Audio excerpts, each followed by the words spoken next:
சரி, அந்த குட்டி உரல் இருந்தால் அதில் வந்து ஒரு சின்னதாக நசுக்கி தண்ணியில் போட்டு வச்சிடணும். ஏன்னா சுண்டைக்காய் வந்து கருப்பு கலராக மாறிடும் நம்ம சமைக்கிறதுக்குள்ளே. அதனால் நம்ம தண்ணியில் போட்டு வச்சோம்னா பிளாக்காக ஆகாது இருக்கும். இப்போ நம்ம வந்து இதை கட் பண்ணிக்கலாம்.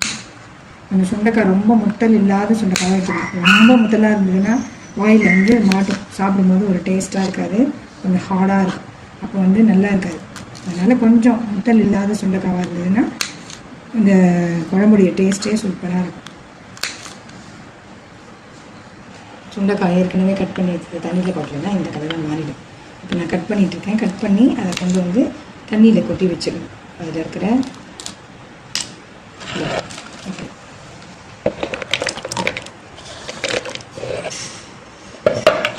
இது அப்படியே தண்ணியில் இருந்துச்சுன்னா கலர் மாதிரிலாம் அப்படி இருக்கும். இது வந்து எங்கள் வீட்லேயே காய்ச்சி சுண்டைக்காய், நாங்கள் வாங்கின சுண்டைக்காய் இல்லை, இது எங்கள் வீட்லேயே காய்ச்சிது. ஆனால் நீங்கள் வாங்குகிற சுண்டைக்காய் கூட முத்தலாக இருந்தால் போடாதீங்க. கொஞ்சம் கட் பண்ணும்போது உங்களுக்கு தெரியும், ரொம்ப ரஃப்பாக இருக்கும், அது மாதிரி ஹார்டாக இருக்கும். ஹார்டாக இருந்ததுன்னா அது போட்டிங்கன்னா உங்களுக்கு அந்தளவுக்கு குழம்பு வந்து டேஸ்ட்டாக இருக்காது. அது ஒரு மாதிரி சாப்பிடும்போது வாயில் மாட்டோம். அதனால் நீங்கள் கொஞ்சம் எலசாக இருக்கிற சுண்டைக்காய் இருந்ததுன்னா உங்களுக்கு அந்த மாதிரி வாயில் வந்து மாட்டோம். கட் பண்ணி தண்ணியில் போட்டாச்சு. இது கொஞ்சம் நேரம் அப்படியே இருக்கட்டும். அதுக்கப்புறம் நல்லா பிசைஞ்ச மாதிரி அலம்பி அதை கொட்டிட்டு அதுக்கப்புறம் அதை எடுத்து சமைக்க வேண்டியது தான். இந்த தக்காளியும் புளியும் நாங்கள் வந்து ஒரு நல்லா வெந்நீர் கொட்டி உப்பு போட்டு ஊற வச்சுருக்கோம். இது வந்து எங்கள் வீட்டுக்கு தகுந்த மாதிரி கரெக்டாக ஒரு எலுமிச்சம்பழம் அளவுக்கு நாங்கள் புளி ஊற வச்சுருக்கோம். 2 மீடியம் சைஸ் தக்காளி ஊற வச்சுருக்கோம். இதை தான் வந்து நம்ம வந்து சுண்டைக்காயை வதக்கிட்டு நல்லெண்ணெய் விட்டு வதக்கினா தான் சுண்டைக்காய் வந்து டேஸ்ட்டு சூப்பராக இருக்கும். நல்லெண்ணெய் கொஞ்சம் விட்டு தாளிச்சிட்டு அதுலேயே சுண்டைக்காயை நல்லா வதக்கிடணும். வதக்கிட்டு அதுக்கப்புறமா தான் இந்த புளியை கரைச்சி அதில் கொட்டணும். புளி தக்காளி எல்லாத்தையுமே கரைச்சிடுங்க. கரைச்சி அதில் கொட்டிட்டு அதுக்கப்புறம் நீங்கள் யூஸ்வலாக யூஸ் பண்ணுற சாம்பார் மிளகாய் பொடி போட்டு கொதிக்க விட்டாலே போதும். எங்கள் வீட்டில் வந்து சாம்பார் மிளகாய் பொடி வந்து தனியா மிளகாய் எல்லா குழம்பு சாமானும் சேர்த்து தான் அரைச்சி வச்சுருக்கோம். இதுக்குன்னு தனி மிளகாய் பொடி நாங்கள் அரைக்கிறதில்லை. இதை வந்து பொட்டேட்டோ ஃப்ரை பண்ணி, பொட்டேட்டோ ஃப்ரைன்னு சொல்ல முடியாது, நாங்கள் வந்து வேக வச்சு எடுத்து ஃப்ரை மாதிரி பண்ணாமல் பொரியல் மாதிரி பண்ணுவோம். ஏன்னா அது என் பசங்களுக்கு ரொம்ப பிடிக்கும். அதனால் நாங்கள் என்ன பண்ண போகிறோம், சுண்டைக்காய் வத்த குழம்புகளை சேர்த்து இதையும் நாங்கள் செய்ய போகிறோம். நாங்கள் வத்த குழம்புன்னு சொல்ல மாட்டோம், இதை வெந்தய குழம்புன்னு சொல்லுவோம். ஏன்னா வெந்தயம் வந்து வறுத்து பொடி பண்ணி ஆல்ரெடி எடுத்து வச்சுடுவேன். எப்பயுமே அது வீட்டில் எப்பயும் ஸ்டாக் இருக்கும். அது நான் கொஞ்சம் போட்டு தான் நான் இந்த மாதிரி வெயில் காலத்தில் நான் அதெல்லாம் செய்யும்போது பசங்களுக்கு வந்து உடம்பு ஹீட் ஆகாமல் இருக்கும் மற்ற குழம்பே சாப்பிட்டாலும். அதனால் அந்த வெந்தய பொடி போட்டு தான் செய்வேன். இப்போ நம்ம வந்து சுண்டைக்காய் வெந்தய குழம்பு எப்படி செய்யுது, வத்த குழம்பு எப்படி செய்யுதுன்றதை பார்க்கலாம். இது பார்த்தோம். இப்போ நம்ம வந்து தண்ணியில் போட்டு வச்ச இந்த சுண்டைக்காயை வந்து நம்ம வாஷ் பண்ணிப்போம்.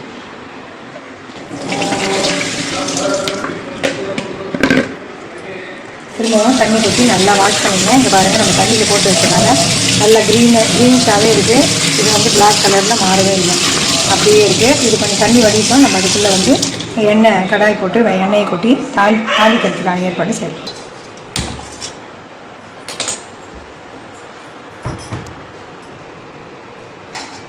இது வந்து நல்லெண்ணெய் ஊற்றி தான் சேர்ப்போம். நாங்கள் சொல்லி தந்தேன். இதை வந்து இந்த எண்ணெய் கொட்டுறேன் நான்.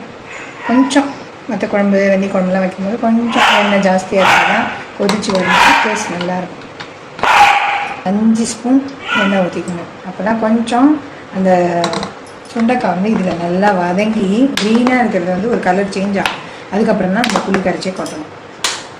எண்ணெய் நல்லா காஞ்சி போச்சு. இப்போ நம்ம அதில் கடுகு போட்டுக்கலாம். கடுகு போட்டுக்கோங்க. கூடவே பெருங்காயம் கொஞ்சம் ஒரு அரை டீஸ்பூன் வந்து பெருங்காயம் போட்டுக்கலாம். இதில் தான் நம்ம எடுத்து வந்து அந்த சுண்டைக்காயை கொட்டணும். நம்ம வாஷ் பண்ணி வேறு வச்சுருக்கோம். பாருங்கள், சுண்டைக்காய்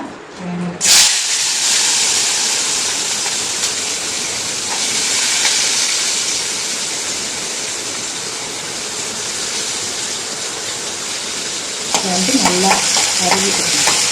இது கொஞ்சம் கொஞ்சமாக க்ரீன் கலர் மாதிரி வேறு ஒரு ஷேடுக்கு வரும். இந்த மாதிரி ஒரு மேலே ஒயிட் ஷேட் அந்த மாதிரி வரும்.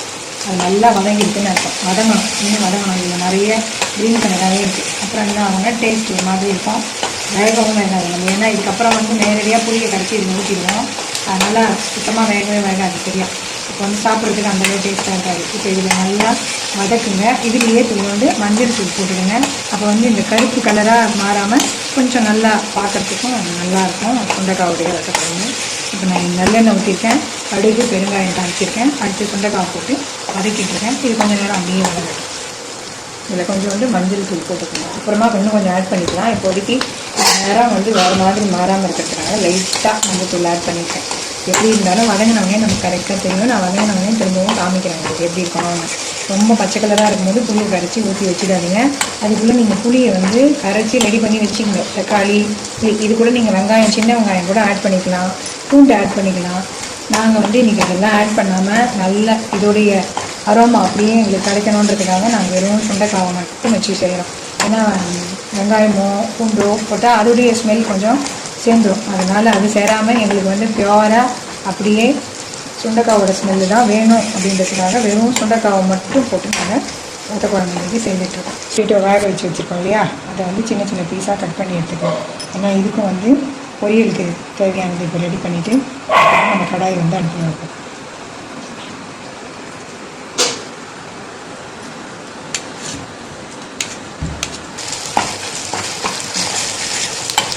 பாருங்கள், இப்போ முன்ன இருந்த கலருக்கும் இப்போ இருக்க கலருக்கும் உங்களுக்கு டிஃப்ரென்ஸ் தெரியும்.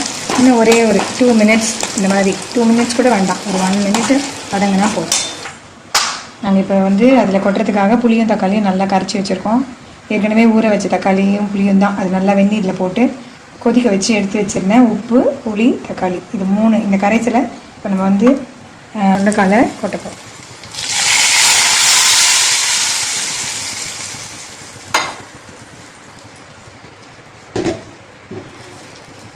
சுண்டைக்காய் 2 ஸ்பூன். இப்போ நான் கொட்டியிருக்க இந்த அளவுக்கு எங்கள் வீட்டில் இந்த ஸ்பூன் தான் நாங்கள் வச்சுருக்கோம். இதில் 2 1 இது வத்த குழம்புன்றதால கொஞ்சம் காரம் வேணும், அதனால் கோபுரமாக 2 ஸ்பூன்.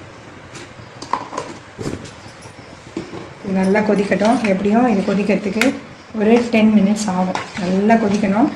புளி தண்ணி தனியாக, நம்ம கொட்டி வதக்கணத்துக்கு யூஸ் பண்ண எண்ணெய் தனியாக பிரிஞ்சு வர வரைக்கும் நல்லா கொதிக்கணும். கொதிக்கிற வரைக்கும் நம்ம அப்படியே விட்டுறணும். அதுக்கு நடுவில் நாங்கள் வந்து உருளைக்கிழங்கு பொரியலுக்கு வானல் போட்டு வச்சுருக்கோம், கடாய் போட்டிருக்கோம். அதுக்கு அந்த தேவையானது ரெடி பண்ணலாம்.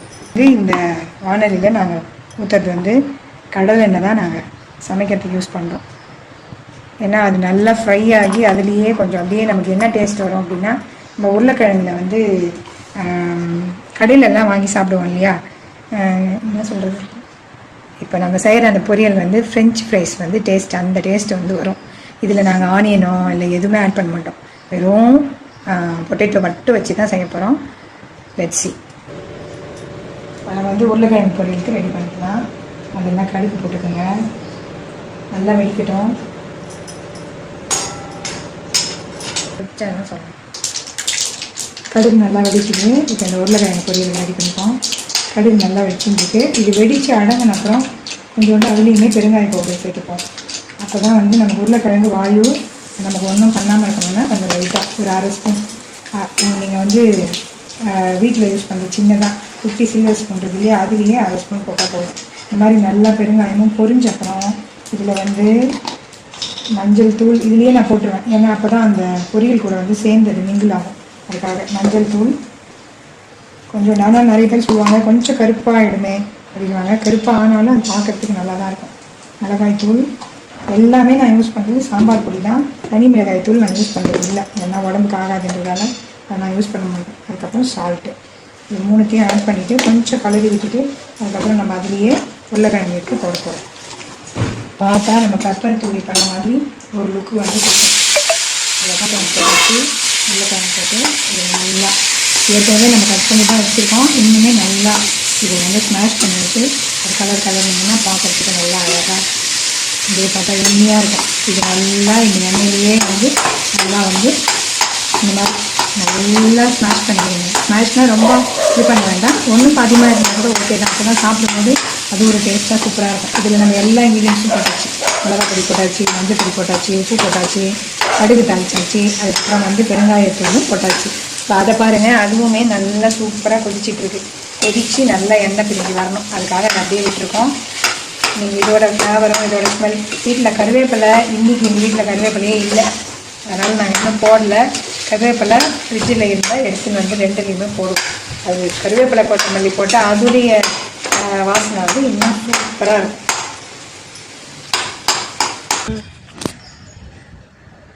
எங்கள் வீட்டு ஃப்ரிட்ஜில் கருவேப்பிலை இல்லை, அதனால் வந்து மாடிக்கு வந்திருக்கோம். எங்கள் வீட்டு செடியில் கருவேப்பிலை கொஞ்சோண்டு வச்சுருக்கு. அதை நான் வந்து இப்போ எடுத்துகிட்டு போய் இந்த கருவேப்பிலையை தான் நான் சாம்பாருக்கு அந்த குழம்புக்கும் பொரியலுக்கும் யூஸ் பண்ண போகிறேன். நல்லா ஃப்ரை பண்ணி விடுங்க. எண்ணெயில் நல்லா அதை வந்து இன்னும் சின்ன சின்ன பீஸாக கூட எண்ணெய்னா நல்லா ஃப்ரை ஆகும்.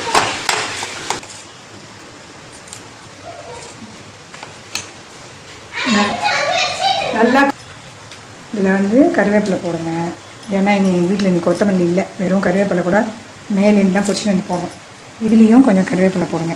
ஏன்னா இதோடைய வாசனை வந்து இன்னும் கொஞ்சம் நமக்கு சாப்பிட்றதுக்கு தூண்டும். அந்த மாதிரி ஒரு டேஸ்ட்டோ வாசனை தான் நம்ம எப்பயுமே சாப்பிட தூண்டும். அந்த வாசனையும் இந்த கருவேப்பிலை கொடுக்கும். இந்த உருளைக்கிழங்கு பொரியல் வந்து நல்லா ஃப்ரை ஆகணும். வேணும்னா இன்னும் ஒரு ஸ்பூன் எண்ணெய் கூட சுற்றி விட்டிங்கன்னா நல்லா ஒரு சூப்பராக ஃப்ரெஞ்சு ஃப்ரைஸ் டேஸ்ட்டுக்கு கொண்டு வந்து செமையாக இருக்கும். சாப்பிட்றதுக்கு அவ்வளோ டேஸ்ட்டாக இருக்கும். இது நாங்கள் வந்து சாமி கும்பிட்ற நாள்லலாம் வெங்காயம்லாம் சேர்த்து சாப்பிட மாட்டோம். அப்போல்லாம் வந்து நாங்கள் இந்த பொரியல் தான் செய்வோம். ஏன்னா பசங்களும் வந்து சாப்பிடுவாங்க அப்படின்றதால இந்த பொரியல் தான் நாங்கள் செய்வோம். இப்போ அது நல்லா கொதிச்சிட்ருக்கு. இந்த மாதிரி கொதிச்சுட்டு இருக்கச்சே பாருங்கள், முன்ன இருந்த அளவை விட இப்போ குறைஞ்சிருக்கு. இதில் வந்து நம்ம 2 விஷயம் ஆட் பண்ணலாம். இப்போ ஒன்று வெந்தய பொடி, இன்னொன்று வந்து நான் வந்து வெல்லம் போடுறதில்லை, அதுக்கு பதில் நாட்டு சக்கரை போட்டுப்பேன்.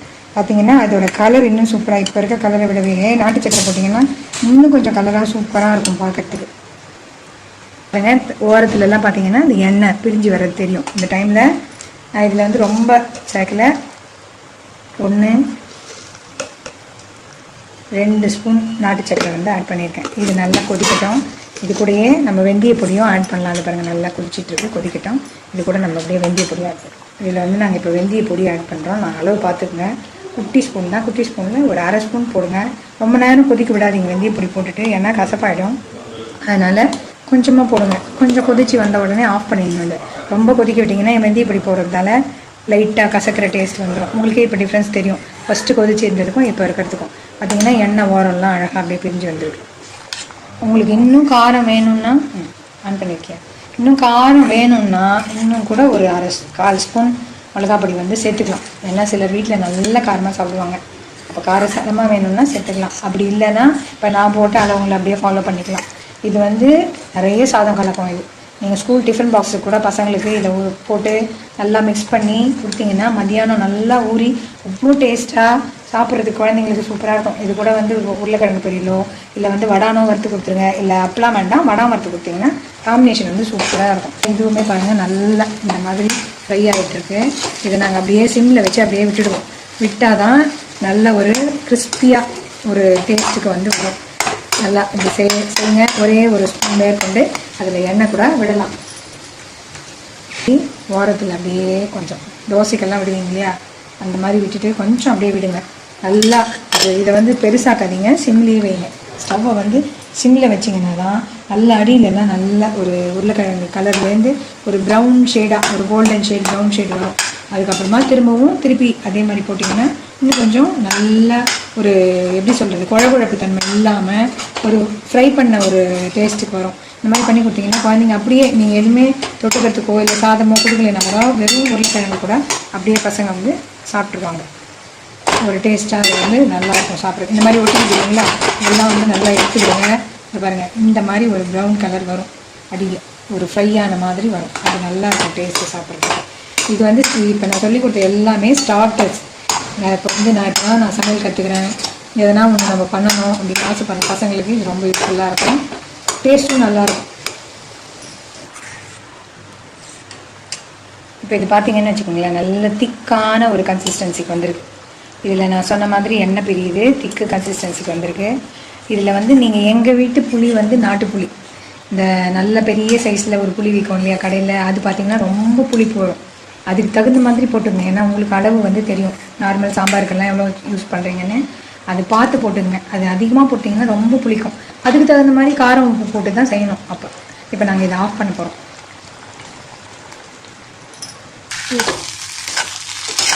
இது வந்து நல்லா அழகாக சூப்பராக ஃப்ரை மாதிரி வந்துருக்கு பாருங்கள். இந்த மாதிரி வர ஸ்டேஜில் ஆஃப் பண்ணிவிடுங்க. ஆஃப் பண்ணிவிட்டு கொஞ்சம் ஆற விட்டிங்கன்னா அப்படியே உதிரியாக சூப்பராக வரும். சாப்பிட்றதுக்கும் டேஸ்ட்டு அவ்வளோ நல்லா இருக்கும்.